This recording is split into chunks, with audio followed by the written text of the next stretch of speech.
presenta WowMX.tv.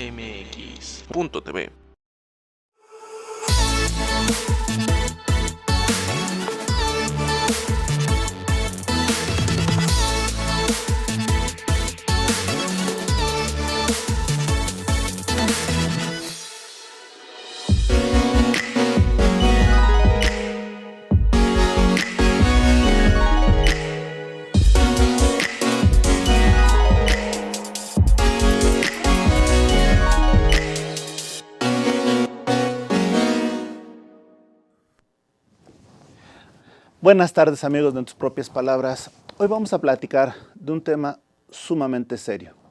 Alguna vez Thomas Hobbes decía que el hombre era el lobo del hombre, y desafortunadamente basta abrir un portal de internet con las noticias, basta ver la primer plana de cualquier periódico, revista, seria, para darnos cuenta desafortunadamente de la devastación que está haciendo el hombre en el mundo. Y en ese sentido, el día de hoy vamos a platicar con un gran amigo de este medio, gran amigo personal y un maestro de lo que es la comunicación y sobre todo de la conciencia ambiental y ecológica. Rubén Arbizu. Rubén, un abrazo, hermano. Gracias por estar aquí y sobre todo de lo que vamos a platicar. ¿Cómo estás, mi querido amigo? Te mando un abrazo y a todo tu auditorio y muchas gracias por tener. Gracias. Hay muchas cosas de las cuales vamos a platicar, pero la primera que me llama la atención y lo vamos a estar viendo en recuadro durante la entrevista. ¿Qué le pasa al hombre? ¿Dónde perdió la conciencia? ¿Dónde perdió la inteligencia? Y algo que no puedo entender es que si te dan un arma, tienes que utilizar el arma para dispararla al frente, no para disparártela a ti. Y tal pareciera que con las acciones que se han dado, nosotros estamos destruyendo el mundo que estamos viviendo. Lo has dicho muy bien y es una pregunta difícil de contestar porque tenemos un título muy bonito que es el Homo sapiens, el hombre que piensa. Y hemos ido evolucionando, como todos lo sabemos, del salvaje, del hombre que vivía en cuevas, a la civilización. Pero en el lado humanístico, en el lado de amor, en el lado de entendernos y querernos, hemos fallado mucho. ¿Por qué? Hay muchas formas de explicarlo. Unos dicen que es ahora demasiada tecnología que no nos permite o no deja que la educación entre realmente en las cabezas. La gente no lee. Muchos dejan porque quieren escuchar nada más pedacitos de lo que sea, de noticias y todo, si no se aburren. Y las nuevas generaciones están perdiendo ese contacto de la educación, del conocimiento, de la historia. Creo que desafortunadamente la historia se enseña cada vez menos o se presta menos atención en las escuelas. No hay realmente un gusto por aprenderlo, porque muchos dicen, pero es que yo no había nacido, ¿para qué me sirve la historia? La historia nos sirve para todo, simple y sencillamente saber de dónde venimos, qué hemos hecho antes, qué hemos hecho mal, qué hemos hecho bien, cómo podemos aplicarlo ahora. Entonces lo que tú dices, que por qué está la humanidad como está, pues son muchas las respuestas, o cuando menos las interrogantes que tendríamos que ir desarrollando, pero creo que lo podemos ir platicando durante este programa. Ahora bien, Rubén, dentro de lo que estoy viendo siempre hemos hablado de que los animales son una clase inferior. Es más, quisiéramos todos a veces ser realmente civilizados, como lo dijera esa canción de Roberto Carlos, ¿no? Quisiéramos ser tan civilizados como los animales. Pero curiosamente, hemos visto acciones impresionantes de animales, cómo pueden los animales rescatar en un sentido natural o por una esencia que tienen ellos que no sabemos cuál será, cómo pueden rescatar a las personas, cómo pueden rescatar a otros animales, cómo pueden hacer acciones por la naturaleza. Y es aquí la siguiente pregunta que te iba a decir.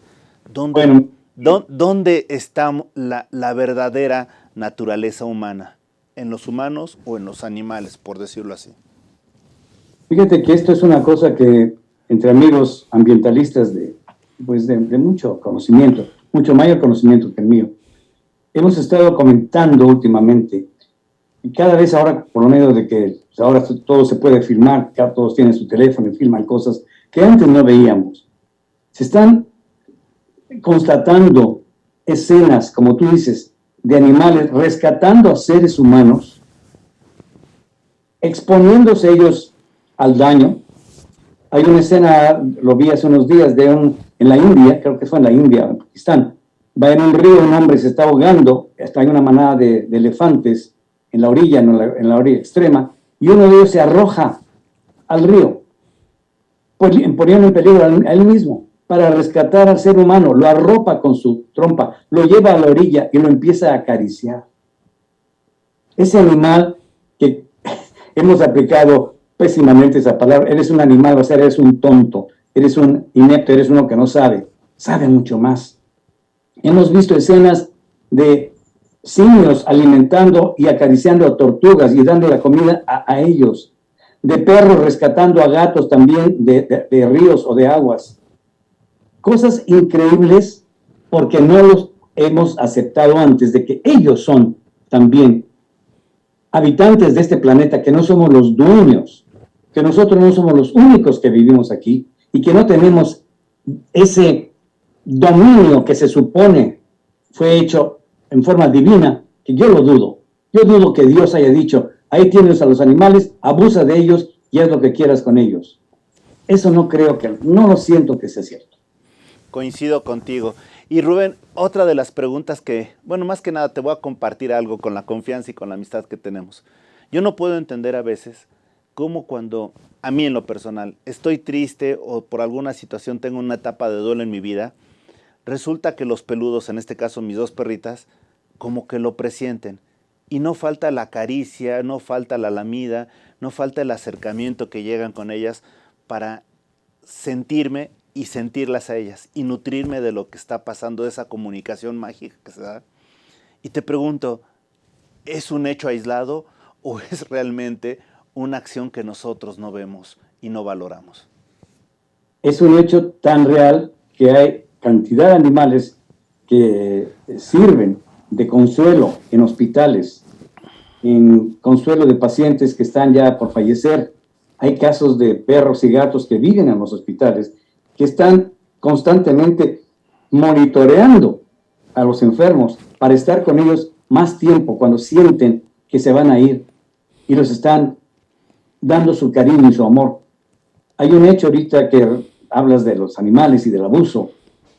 Unos días, creo que fue hace unos días, pierdo ahorita ya la cosa del tiempo, pero en mi natal Querétaro hubo un crimen terrible contra dos perros rescatistas de la Cruz Roja, que un individuo envenenó porque le molestaban, les puso veneno en unas salchichas, creo, y eran perros heroicos que habían rescatado ya personas de siniestros, de temblores.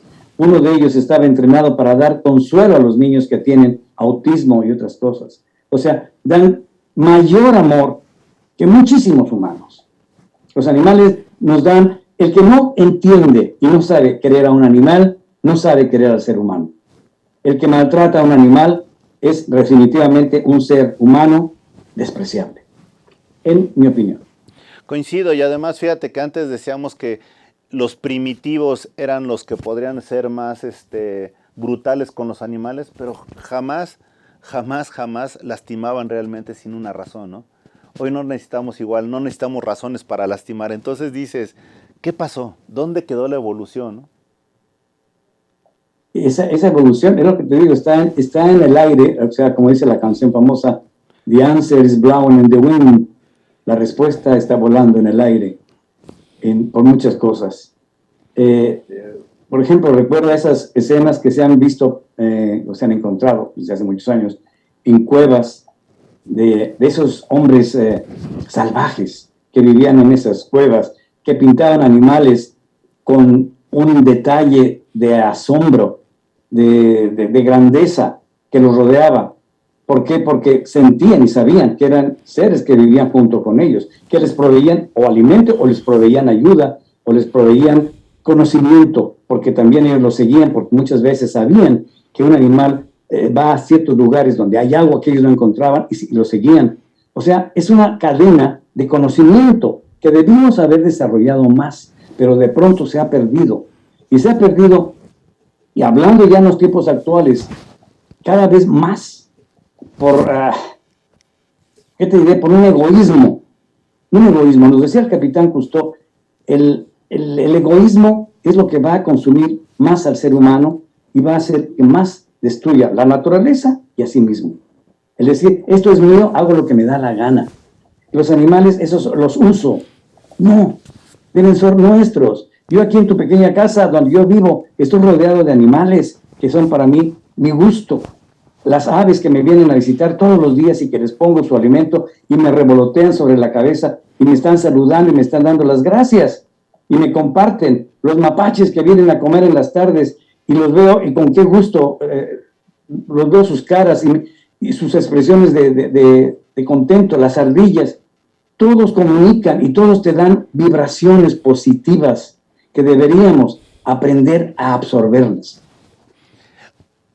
Rubén, antes que nada te voy a decir algo. Me está escribiendo Alfredo Álvarez, un periodista de Oaxaca, que me dice: muchas gracias por ser solidario con los periodistas. A menudo nos enteramos que se pierden vidas o hay incidentes con los periodistas y pocos alzan la mano. En cambio tú, cada vez que sucede algo, no falta el Twitter, el mensaje de apoyo para nosotros. En ese sentido, muchas gracias. Pues gracias y un abrazo solidario. Les puedo comentar que de menos 2 o 3 de esos periodistas que este año, de los 15 que ya llevamos, creo que ya son 15. Un poquito más ya. 2 o 3, tenía yo contacto con ellos, una dama, no viene ya caso ahorita nombres, ¿no? Es lastimoso. Y, ¿qué te puedo decir? Es una desesperación, es una angustia. Estaba yo leyendo de la familia de Arturo Rosas en Tamaulipas, que ha tenido que dejar el Estado, la esposa y sus 2 hijas sobrevivientes, por la violencia, por el miedo, por el temor de que les vayan a hacer algo. Igualmente con Freddy Román, que es el número 15 en Guerrero, y te digo, la lista continúa. ¿Cómo es posible que México sea el número 1 en el mundo matando periodistas? Un país que se supone no está en guerra, no es Irak, no es Irán, no es ni siquiera lo que está pasando en Ucrania, donde hay una guerra. Y en México, lo decimos, 15, 14, 13, uno más. Al rato 16, ¿cuántos van a ser al final de año? ¿25? ¿20? ¿Qué pasa? ¿Dónde reaccionamos? ¿Dónde decimos, esto no debe ser, pero no nada decir, esto basta? Obligar a que esto se detenga, a decir, es un título que no es honorario para México, la medalla olímpica de asesinar a sus periodistas. Me opongo totalmente a eso. Y aunado a eso, ¿dónde quedan los líderes sociales que también han caído? ¿Dónde queda el lugar de que México ya es el sitio más peligroso para muchos inversionistas, para muchos turistas? Realmente algo está sucediendo que desafortunadamente como país es una situación que la verdad no comprendemos. ¿En dónde quedamos que en tan pocos años hayamos dado ese cambio? Mira, yo no soy, quiero aclararlo, partidista nunca. Yo viví en México y nunca fui partidista de un partido por el otro. A la hora que yo votaba por la persona que yo creía o sentía que era lo mejor para mi forma de pensar. Y si no, no votaba por él y se acabó. Pero ahora la situación es distinta. Mi país nunca lo había visto como está México ahora. México ha estado mal en muchas ocasiones, sí, asesinatos. A mí me asaltaron en México, a mí con cuchillo y pistola me secuestraron en la Ciudad de México al mediodía en la Avenida Reforma. La gente lo vio y no hizo nada. Afortunadamente logré convencer a los que me asaltaban que no me hicieran más daño, aparte de golpearme. Pero eso fue en el 2000, o sea, hace ya 22 años. Sin embargo, la violencia de ahora, no sé, yo no la puedo comparar. Lugares donde yo iba de niño, Celaya, Guanajuato, una belleza a comer cajetas. Ahorita es una de las ciudades más peligrosas del mundo. Del mundo. Y veo 8, 10, 15 asesinatos en Celaya constantemente. En León, en Irapuato. Te rompe el corazón y te rompe la rabia de decir, esto está mal. Esto no puede continuar. No podemos decir, todo está requete bien, no hay problema. ¿Cómo que no hay problema?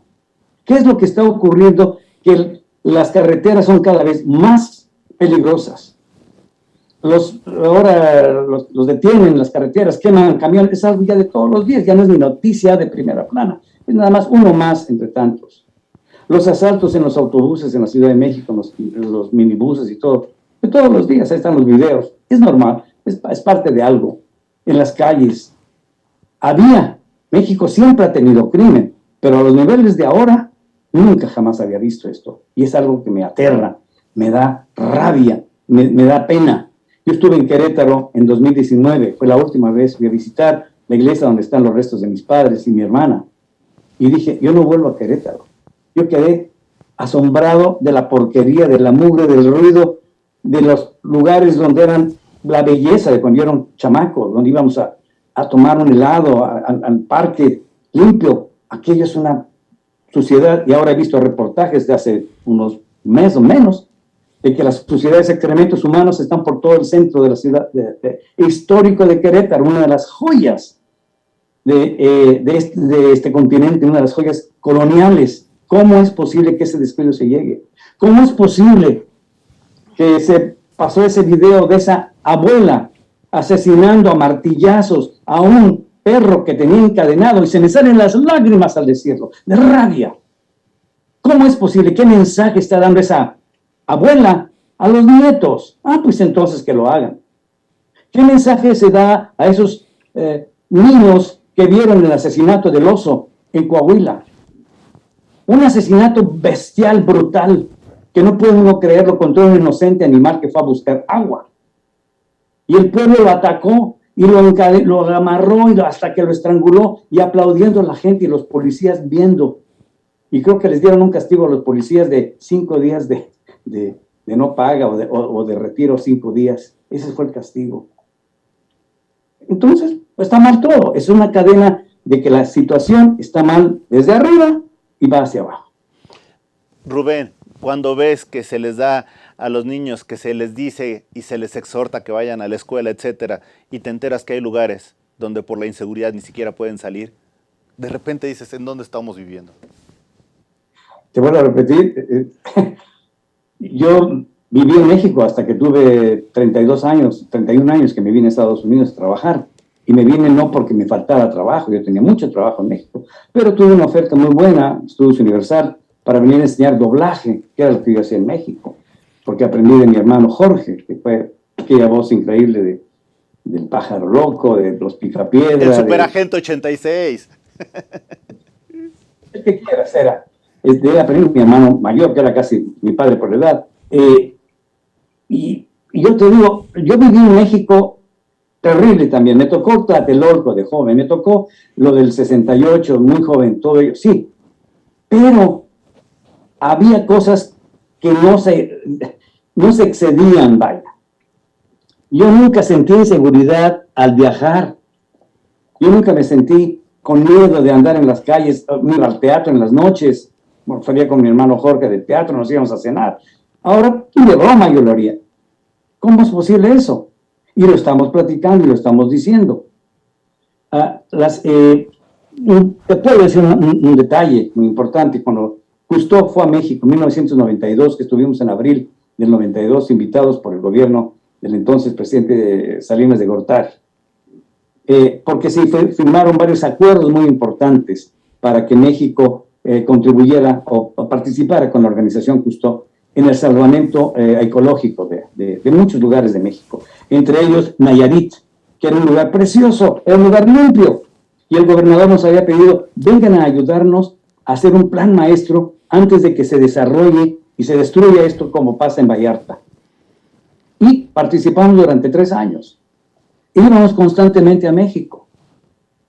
En Chapultepec, y creo que verán ustedes una imagen por ahí, estaba Cousteau rodeado, y creo que se calculó que fueron como 50,000 personas a verlo, y no había seguridad porque el regente de ese momento, Camacho, creo que se apellidaba Camacho, ¿verdad? Camacho Solís, claro, que en paz descanse.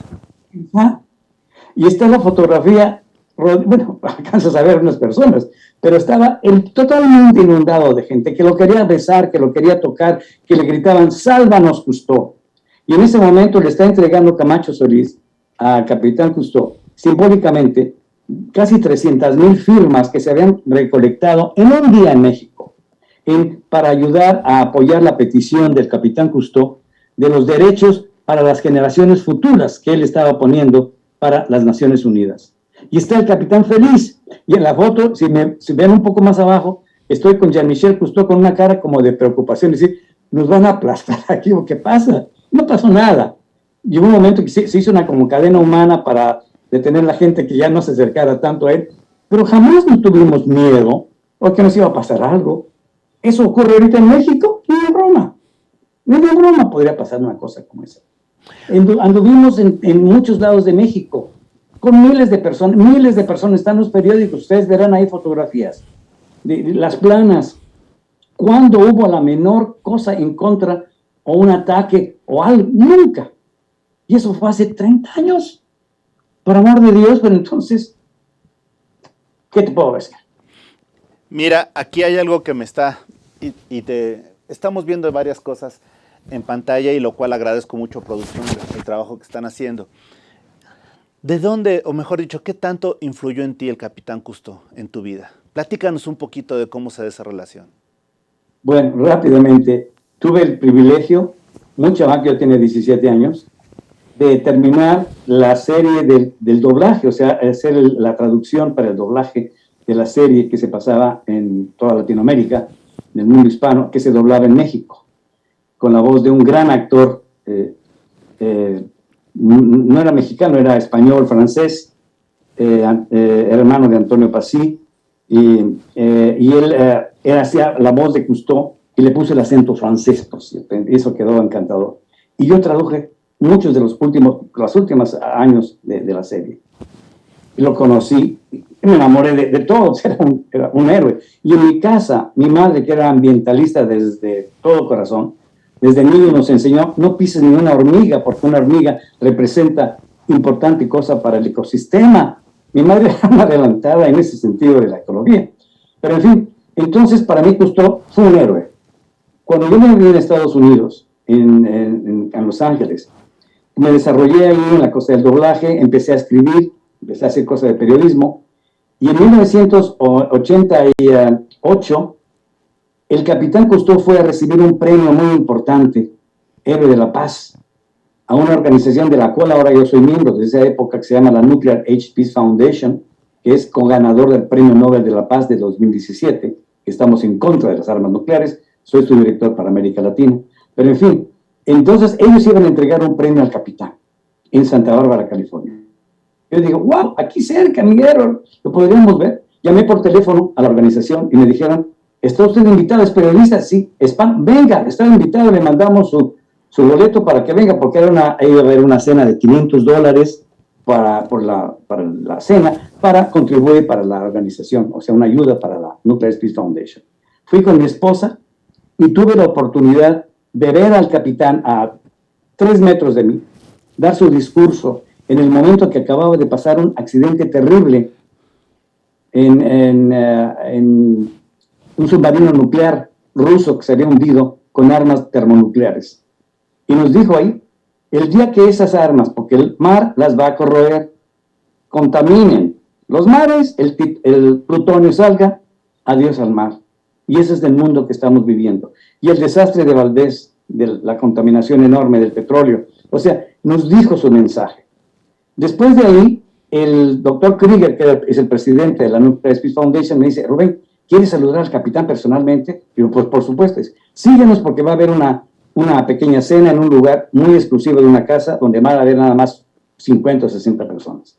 Ahí estaban gente como Michael Douglas, gente de mucha importancia, de mucho valor, tanto artístico como científico, y tu humilde servidor y mi esposa estábamos ahí también.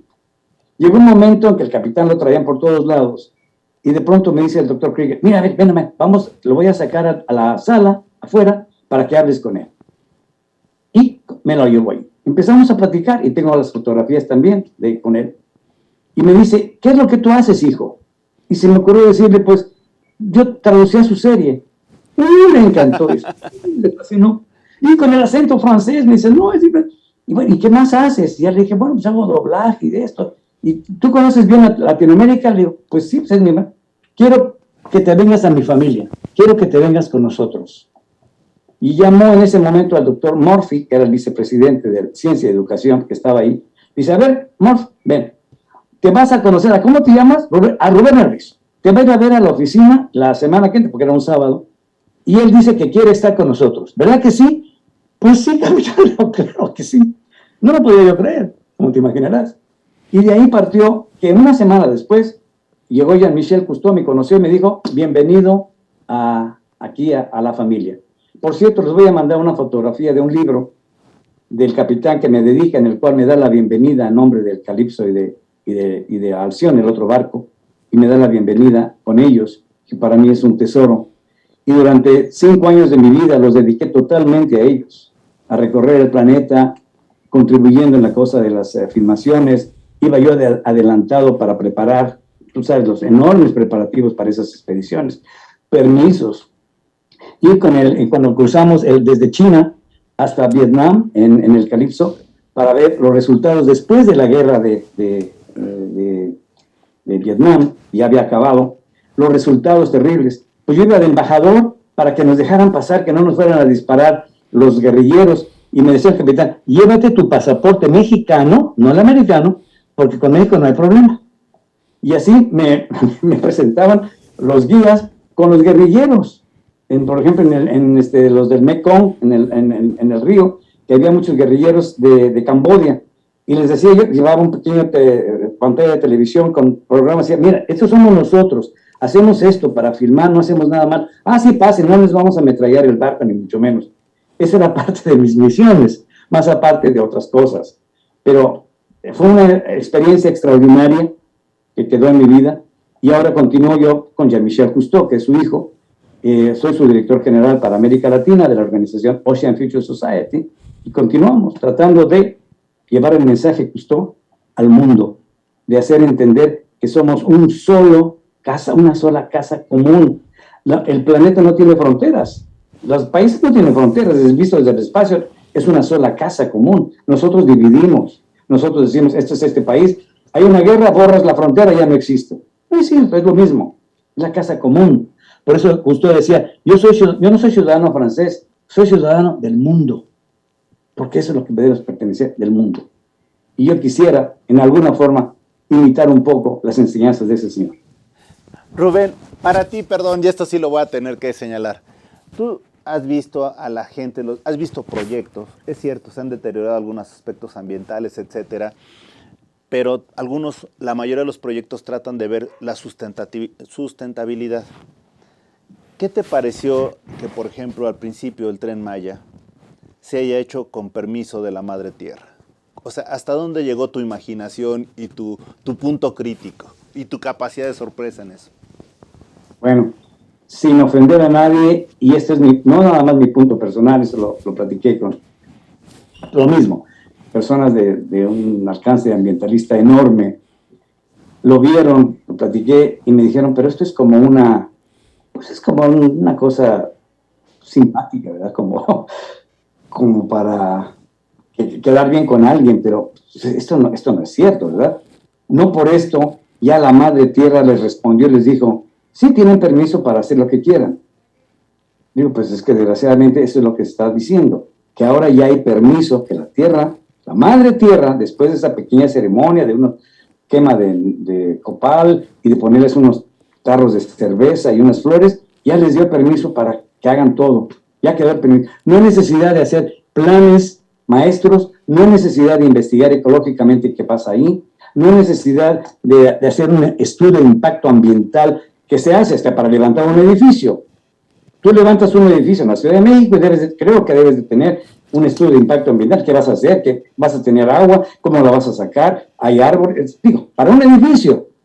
Ahora, para una cosa que tiene, ¿qué? 1,500 kilómetros de rieles, en un lugar tan frágil, en un lugar donde está la mayor reserva de agua de este continente abajo. Son los ríos subterráneos que llevan casi tanta agua como el Amazonas. y que están en enorme peligro ahorita de la contaminación, y no vamos a morir, ya está ocurriendo. Y los cenotes, ustedes verán algunas escenas que les he compartido de los cenotes. Hay una escena bellísima de una mujer que dice, yo soy el cenote, y va descendiendo, es una campeona mundial de bajar a las profundidades sin oxígeno, o sea, nada más conteniendo en sus pulmones el oxígeno, no bucea con tanques. Entonces hizo esas pequeñas escenas mostrando la belleza de los cenotes. Yo he estado ahí, yo soy buceador, yo he buceado en muchas partes del mundo, pero en los cenotes es un lugar especial, es un lugar mágico, es un lugar único, es un orgullo de México. Y esos cenotes están siendo destruidos sistemáticamente. Ese Tren Maya que podría haber sido hecho como debe ser, pero cumpliendo con los reglamentos. Y no decirse esa famosa frase que a mí me molesta, va porque va. Cuando te dice alguien algo así en cualquier cosa, creo que te molesta. Si te dices, oye señor, pero mira, es que no, esto va porque va, ya cállate. No tienes, tu opinión no vale nada. Lo que me presentes no importa. Esto se hace porque se hace. Es una imposición terrible. Y es lo que está pasando en la península de Yucatán, perdóname, se me va el aire, de la rabia, de ver a mis amigos del Sálvame del Tren, que se llama ese grupo, exponiendo su vida. Ahora ante las máquinas enormes están a un lado llorando, viendo cómo están tumbando, no un árbol, como dijo el señor presidente, que no iba a tumbar ni un árbol, no. Se le faltaron muchos ceros a la derecha, no es un árbol. Y son selvas, no son arbustos, como dicen. Ustedes verán ahí en algunos videos que mis amigos me enviaron, además enviando un gran saludo a ti y agradeciendo esta plataforma importante, que vean las voces de ellos. Además han salido en grandes publicaciones, en el New York Times, acaba de salir el New York Times el día de ayer, salió un gran artículo, en el periódico de España, en El País, en Excelsior, en la Universal, en todos han estado sacando la carta que yo puse en nombre de la organización, pidiéndole al presidente, señor presidente, vaya usted ahí, vea la realidad, lo van a recibir con gusto, explicándole, pero no por un helicóptero donde ves un rato. ¿A ti te respondió? ¿Te han contestado? No, ¿verdad? A nosotros tampoco, nosotros no existimos. Creo y temo que nos consideren también esas que no somos ambientalistas, que somos pseudoambientalistas, o que nos dan dinero a algún gobierno, cosa que no es cierto. La organización Cousteau de Jean-Michel Cousteau recibe dinero de nadie, de gobiernos o de compañías. Se sostiene por el trabajo que uno hace. Yo dono mi tiempo, yo no cobro dinero ahí. Pero lo que entra es a base de trabajos de los documentales que se logran hacer. Pero no somos pagados por nadie. Somos una voz limpia, sin ningún partido político. Y eso qué bueno que lo dices, porque de alguna manera muchos han considerado, incluso hay un artículo hoy en el Reforma de... Este programa es grabado para la gente que nos está viendo para efecto de ser transmitido posteriormente. Pero hay un artículo de, si no mal recuerdo, Silva Herzog, se me fue su nombre, que está diciendo que a falta de resultados, como gobierno, lo más fácil es criticar a la oposición. Y desgraciadamente ahorita, quien no está a favor de lo que se está haciendo, ya es oposición. Y lo que has dicho me parece verdaderamente relevante. Una cosa es que seamos ciudadanos críticos, con conciencia crítica, y otra cosa es participar de algún partido político. Eso está de más. Lo que sí tenemos que ver es por el mejor México, el México que queremos construir. Y en ese sentido, Rubén, ¿qué tanta responsabilidad tenemos nosotros como ciudadanos de ser críticos, realmente críticos? Yo creo que en primer lugar, ustedes, yo estoy acá, pero ustedes están allá, no son enemigos, como se les nombra. Mis enemigos, dice el señor presidente, que son los que lo critican o los que están en... No son enemigos, son ciudadanos mexicanos, son gente de todos los niveles, son gente que lucha, son gente que ha estado ahí y ha estado desde hace muchos años y generaciones, y tienen toda la obligación por ver por su país, tienen toda la obligación por luchar por él, y entonces tienen la obligación, esa es la palabra, ustedes tienen la obligación de seguir. Ahora, las consecuencias, desgraciadamente lo estamos viendo, te conviertes en enemigo, y hay gente que interpreta mal ese comentario y los ataca, porque dice, Si el señor de arriba dice que son enemigos, pues los voy a atacar, o les voy a hacer esto, y es lo que está pasando. Te conviertes en un enemigo del país, te conviertes en un enemigo del progreso, y eso no es progreso. Lo que está ocurriendo ahorita en México no es progreso, eso va a ser un detrimento terrible en un futuro muy cercano. Esa refinería que está terminándose en un lugar donde no debía haberse puesto, donde en cualquier momento va a haber un huracán, y ese petróleo va a ir a dar al mar y va a ocasionar derrames terribles como los que han ocurrido en otros lugares, es repetir los mismos errores que han ocurrido antes. No aprendemos de la historia.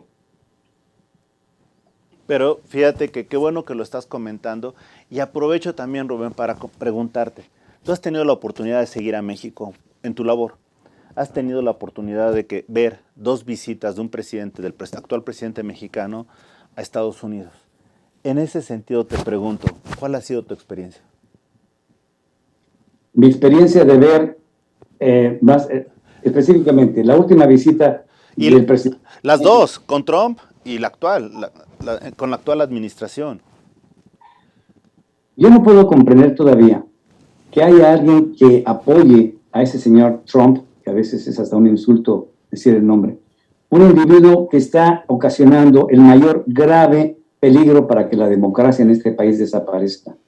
Estamos luchando en este momento, en este país. Yo soy ciudadano americano también, y participo en la cosa de concientizar sobre todo a los latinos, a los hispanos, para que entiendan la importancia del voto. Pero lo que está ocurriendo en Estados Unidos es terrible. Por motivar, ese individuo lo que hizo fue destapar la cloaca de algo que ha existido siempre en este país. Siempre ha existido racismo y siempre ha existido esas cosas, pero se mantenían a ciertos niveles, no como ahora, en el cual se niega la verdad. Ya no existe la verdad, y se ha copiado al calque en México y en Brasil, por ejemplo, que fueron los ejemplos iguales, diciendo no existe, eso no es cierto. Lo que ves no lo creas, nada más yo te digo la verdad, los demás son enemigos. Y entonces, eso es lo que está pasando en México. Lo vi las visitas servil, esa es la palabra que yo puedo decir, con Trump, y la visita anodina, sin realmente ni personalidad, con el señor Biden, con el presidente Biden. Veo un México muy distinto, y me da una pena, y lo voy a decir también claro. Mi hermano Jorge, durante muchos años apoyó el movimiento del señor Obrador, muchos años antes. Hizo grandes movimientos él, en lo personal, se expuso a que Televisa lo quitara y muchas cosas, porque él creía que era posible un cambio en México positivo. Y lo estoy diciendo ahorita en pantalla. Antes de morir mi hermano, unos días antes, lo vi y estaba muy triste, ya por verlo cómo estaba la situación, de cómo iba el movimiento político de ese partido. Me dijo: Rubén, qué tristeza me da ver que no es lo que yo pensé. Me da una enorme tristeza, me da una enorme pena pensar lo que vaya a haber con México si esto sigue así. Él se desilusionó del movimiento, y lo dije públicamente en un tuit, cuando estaba el señor presidente usando a mi hermano hace unos meses atrás. Y dije: perdone, pero mi hermano aceptó haber tenido un error, haber apoyado algo que no era después para él su verdad. No es lo que él pensó que iba a ser para México. Coincido. Fíjate que nada más, hago la precisión, me equivoqué. El periodista es Jesús Silva Herzog Márquez y es Inventario de Ruinas en el Reforma, al artículo que me refería. Ahora bien, te pregunto dentro de todo esto, Rubén, ¿hacia dónde crees que vamos? No solo México, Latinoamérica, porque en un momento dado estamos viendo que están llegando gobiernos para muchos populistas, para muchos con tendencias distintas a Estados Unidos, y de alguna manera se está dando un rompimiento que no era la forma en que nosotros estábamos trabajando, creciendo como países. Hoy por hoy ves que hay una confrontación fuerte entre México, Canadá y Estados Unidos, más que por cuestiones políticas, mejor dicho, más que por cuestiones prácticas, realmente por cuestiones políticas. Si nosotros quitamos lo que es la influencia económica de Estados Unidos y de Canadá, pero principalmente de Estados Unidos, nos vamos a quedar muy debilitados. ¿Cuál es tu opinión al respecto? Bueno, yo no soy economista, mucho menos soy un simple ciudadano que ha vivido y participo y sigo participando en la cosa de la comunicación, de la noticia, de lo que ocurre. En eso puedo opinar, y es mi opinión tal vez. Yo veo que si México llega a el error enorme de retirarse del pacto de los 3 países económico, de la libre comercio, será un golpe terrible. La influencia pésima, porque a mí me consta de lugares en Latinoamérica donde China tiene metido dinero, donde tiene inversiones enormes, donde les dice, yo te hago tus cosas y después me las pagas. ¿Y cómo se las pagan? Con sus bienes naturales. Ellos llegan y se llevan todo. Y se supone para pagar los puentes o las carreteras que les hizo ellos, que muchas veces son defectuosas porque utilizan a veces cosas bastante malas. He visto cosas tanto desde Argentina. Mira, yo he recorrido el continente americano, sobre todo Latinoamérica. Pues no te digo que soy el mejor experto del mundo, pero he recorrido muchísimas veces. Desde México hasta la Patagonia. He visto la deteriorización, esa bonita palabra, de la Antártica. He visto cómo disminuyen los enormes bloques de hielo que desaparecen. He visto las contaminaciones en las ciudades, en Santiago de Chile, en Buenos Aires, en fin, en Uruguay. En Uruguay nos solicitaron, desgraciadamente, y a Michel no pudo ir. En ese momento él tenía un compromiso enorme en otro lado. Quería que fueran a denunciar lo que estaban haciendo los chinos para apoderarse de la pesca. Porque ustedes creo que saben, o habrán visto más de algunos de ustedes, que desde los satélites, una de las pocas luces móviles que se ven en el espacio son las enormes flotas pesqueras chinas en la noche que iluminan el mar. Se encadenan cientos y miles de barcos y van barriendo el mar, sacan todo, extraen lo que quieren y lo demás lo tiran. Yo he visto personalmente, lo vi sobre todo en la isla de Cocos, en Costa Rica, afuera de su límite territorial de Costa Rica, las flotillas chinas sacando los tiburones, cortándoles las aletas de arriba, los lleva, y tirándolos al mar, donde caen hasta el fondo, y tienen una muerte hasta de 2 semanas de agonía el tiburón, porque esas sopas son para producir sopas afrodisíacas para ellos. O sea, la lista es enorme. Decimos, el tiburón es muy peligroso. Después de la película aquella famosa de Jaws, hay que tener miedo a los tiburones. Yo tengo fotografías con tiburones. Jamás me he sentido amenazado por ellos. Los ataques de tiburones no se llegan ni a 50 en un año en el mundo. ¿Sabes cuántos tiburones se matan al año? 100 millones. 100 millones de esos seres que tienen más de 300 millones de existir en este planeta. ¿Quién es el depredador? Te lo pregunto. No, digo, la verdad lo que estamos viendo es verdaderamente difícil. Estamos hablando, curiosamente, íbamos a tener una charla realmente ambientalista, pero estamos hablando de que el problema es alzar la voz y comentar algo de lo que está pasando. Y hay un peligro tanto para los periodistas como para los líderes sociales. Por el otro lado, discrepar con lo que se está haciendo es ser oposición, cuando no se es ser ciudadano, ¿no? Y obviamente el deterioro ecológico, lo estamos viendo ahorita con las imágenes que estamos pasando del tramo del Tren Maya, de la Ruta 5, y no damos crédito. Lo has dicho muy bien en lo que se refiere a Dos Bocas. Es un lugar donde no debería de haber absolutamente nada, y probablemente no haya nada, porque el petróleo que se dice que se va a llevar todavía está siendo verdaderamente cuestionable su procedencia y el hecho de que se haga. Entonces estamos viendo que estamos destruyendo al mundo, somos los verdaderos depredadores. Somos los depredadores. Pero mira, fíjate que California, creo que ustedes ya habrán tenido esa noticia, dentro de 12, 13 años va a prohibirse ya la venta de automóviles de energía, de petróleo, de gasolina. California, que es el primer mercado del mundo en automóviles, lo que hace California, generalmente lo sigue este país y en el mundo en muchas cosas. O sea, el petróleo no es la solución ni va a ser la solución. ¿Por qué? Porque es el principal contaminante, porque viene con lo del carbón. Por cierto, ahí tienes esa mina, esos, valga la palabra, sin insulto, infelices trabajadores que ahora están, ya murieron, de las tantas minas que trabajan de carbón en México en condiciones infrahumanas. Y hasta que pasa un accidente es cuando la gente se dice, ay, pues esa gente está trabajando en condiciones muy malas, ¿verdad? ¿Sí? ¿Y quiénes dan los permisos? ¿Dónde están las autoridades que revisan que esas cosas estén correctas? Es un mal general. O sea, el mal por donde lo veas está corroyendo en nuestro país. Y el ciudadano común y corriente quiere levantar la voz. Yo tengo muchísimos amigos. Tengo una gran amiga ambientalista que es tataranieta, bisnieta del que fue el apóstol del árbol, de Miguel Ángel de Quevedo. Ella sabe muchísimo de la cosa de árboles, de lucha, luchó porque no se quitara el grado de Parque Nacional al Nevado de Toluca. Sin embargo, pasó. Y han seguido destruyendo esos lugares. Y la han amenazado. Y su hermano, aquel famoso ex embajador de México en las Naciones Unidas, que fue misteriosamente murió después de haber renunciado de su cargo de México, porque no quiso seguir apoyando esas políticas. Llegando a México, a los pocos días, hubo una muerte misteriosa que dice que murió del corazón manejando, quién sabe.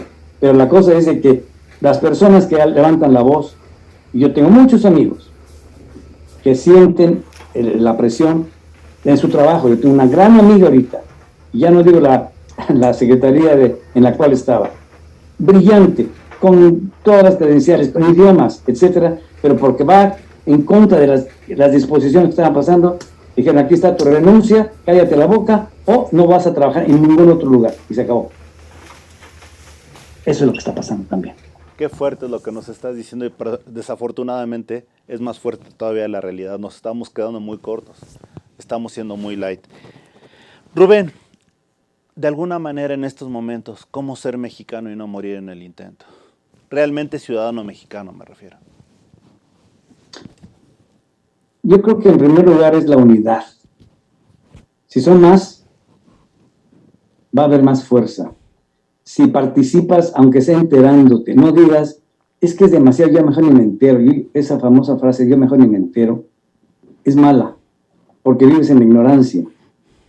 La obligación es cuando menos comentarlo, decirlo, no en el chisme, no esparcir noticias que no son ciertas.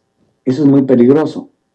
Pero sí, con conciencia, hacer grupos de vecinos, de amigos, de extender red solidarias, decir, mira, en Sonora hay estos amigos, en Yucatán también estos, y en Veracruz, extiéndanse una red de mexicanos con conciencia, de mexicanos que realmente amen a su país. México es un gran, bellísimo país que tiene una cultura enorme, pero que tiene enormes problemas que no sé hasta dónde puedan llevar mal a ese país maravilloso. Caray, Rubén, son muchas las cosas que nos estás comentando y la verdad, este programa es para reflexionar y analizar, lo cual agradecemos. Nos quedan 5 minutos de programa y obviamente nos quedan muchos temas en el tintero. Sé que gracias a tu disposición siempre tendremos la oportunidad de platicar en el futuro. Pero yo te hago 2 preguntas antes de concluir el tema. Rubén, para los jóvenes que llegan, para los niños que están llegando, que se están incorporando a este mundo, tanto los que pueden ir a la escuela como los que no, porque por la inseguridad están en sus casas, sanitaria, delictiva, etcétera, por eso se están resguardando. ¿Qué mensaje les dan les darías para que tengan las ganas de vivir a pesar de lo que estamos haciendo los adultos? No podemos claudicar de la ilusión de vivir porque sería lo más terrible. Voy a decir, en condensado, una pregunta que le hicieron al capitán Cousteau, y creo que responde mucho de esto. Estábamos en una conferencia y le preguntaron de pronto, capitán Cousteau, ¿qué piensa usted del futuro del planeta? ¿Realmente qué va a pasar? Y palabras menos, palabras más, dijo, cuando uso mi cabeza, cuando uso mi cerebro, el poco o mucho que tenga, soy muy pesimista, porque no veo que haya tiempo de convencer a los que tienen el poder de cambiar y evitar el desastre al cual vamos. Pero cuando uso mi fe, Cuando uso mi corazón y mi amor a la humanidad, entonces tengo esperanza, porque sé que algo va a pasar que nos va a hacer evitar llegar al precipicio y caer en él. Entonces, eso creo que es lo que debemos inculcar a los niños, los padres, los tíos, los abuelos. No los abuelos que matan a un perro a martillazos, sino los abuelos, la mayoría, los que son puros, que aman a sus hijos, a sus nietos, a sus descendientes. Pasarles el bien. Yo lo poco bueno que pueda tener en mi vida, aparte de mi padre que me dio mucho, es mi madre y mi abuela, que me enseñaron, te digo, a amar la naturaleza, a respetarla, a quererla. Yo jamás maté a un animal. Yo jamás tuve una resortera para matar pájaros. Eso ni de broma. Entonces, si te enseñas desde un principio a querer a tus semejantes, a respetar, a escuchar y a dar tu opinión, no nada más quedarte callado, hay esperanzas.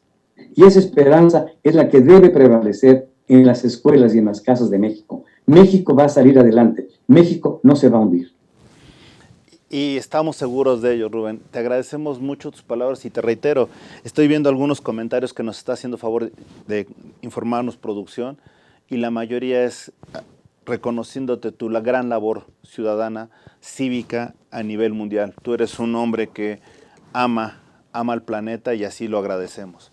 Finalmente, Rubén, yo sé que lo hice hace unos meses, años que te entrevisté en ese momento, pero nuevamente me gustaría, por la gente que nos está viendo y con más tranquilidad, que nos contestaras esto. En tus propias palabras, Rubén, ¿quién eres? ¿Quién soy? Soy un ciudadano del planeta, soy un ser que ama la vida, que la respeta, soy un ser que quiere ser útil, aún en la más pequeñez que yo pueda tener. Yo no me vanaglorio de nada, no me siento más que nadie. Soy igual que todos y soy amigo y trato de ser amigo de todos. Trato de no engañar. De mí pueden investigar ahora con estos medios. Si encuentran cosas malas realmente de mí, pues me dará mucha pena, pero no soy un santo. No, soy un pecador igual que muchos. Pero estoy tranquilo con mi conciencia hasta este momento. Y quiero irme de este planeta con ese pensamiento.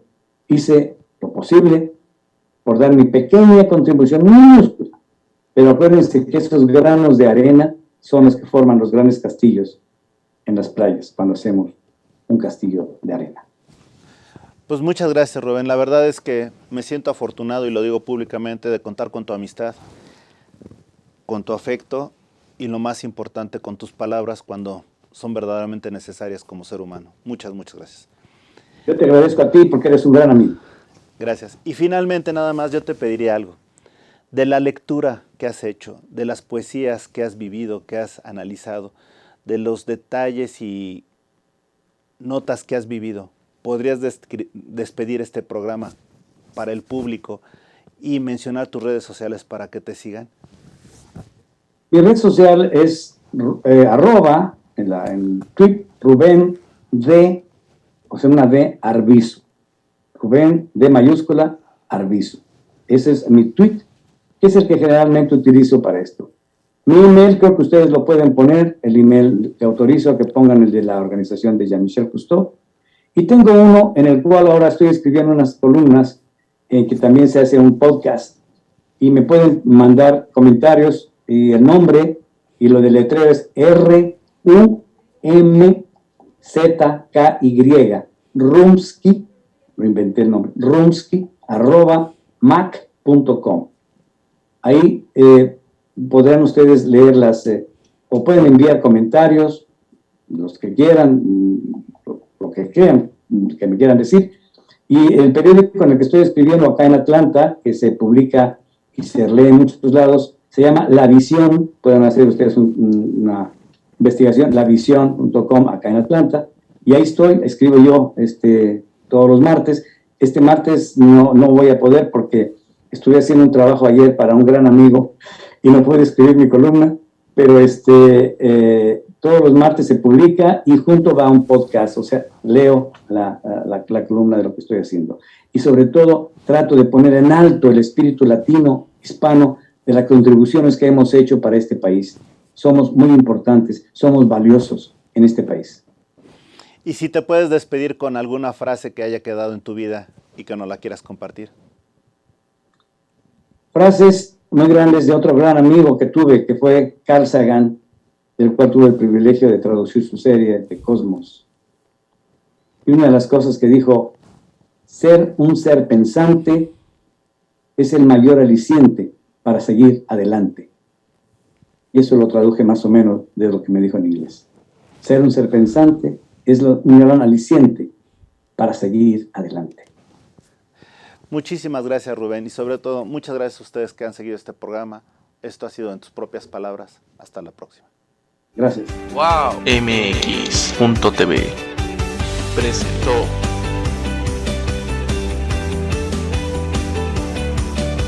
¡Wow!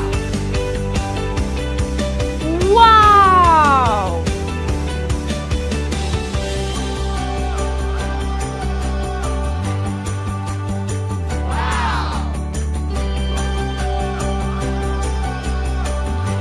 ¡Wow!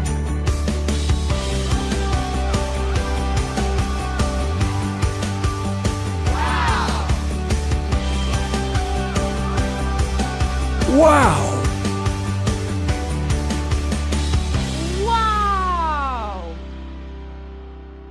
Wow. MX.tv